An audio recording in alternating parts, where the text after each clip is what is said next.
ঈদের ছুটি শেষে কর্মস্থলে ফিরতে শুরু করেছেন কর্মজীবীরা। শুক্রবার তাই সদরঘাট লঞ্চ টার্মিনালে ছিল মানুষের ভিড়। সকাল থেকে দক্ষিণাঞ্চলের বরিশাল, পটুয়াখালী, ভোলা, চাঁদপুর সহ বিভিন্ন জেলা থেকে আসা লঞ্চ ভেড়ে সদরঘাটে। অন্যান্য বারের মতো এবার আগেভাগে পরিবার পরিজনকে খুব একটা পাঠানোর দরকার হয়নি অনেকের। লম্বা ছুটি থাকায় একসাথে গ্রামের বাড়ি গেছেন তারা, ফিরছেনও একই সাথে। যাত্রীরা বলেন, বিগত বছরগুলোর তুলনায় এবার ফেরার অভিজ্ঞতা অনেকটাই স্বস্তিদায়ক। অন্যান্য বছর থেকে এবারে যাত্রাটা খুব ভালো ছিল এবং আরামদায়ক।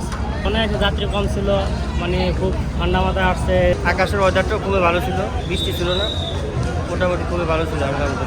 দিন গেলাম সুন্দর মতো, আবার সুন্দর আজকে আসলাম। শনিবার থেকে অফিস, কোনো ভোগান্তি ছিল না। সদরঘাটের নিরাপত্তা ব্যবস্থা নিয়েও সন্তুষ্টি জানান যাত্রীরা। সুযোগ ব্যবস্থা ভালো ছিল, আগে তো এত নিরাপত্তা ছিল না, এখন যে নিরাপত্তাগুলো আছে এই কারণে খুব সুস্থভাবে আছে।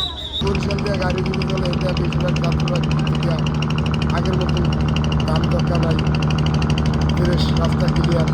সরকারি কর্মীদের এখনও একদিন ছুটি থাকায় শনিবারও ঢাকামুখী যাত্রীর বেশ চাপ থাকবে বলে জানান সংশ্লিষ্টরা। Nafia Farsana, star news.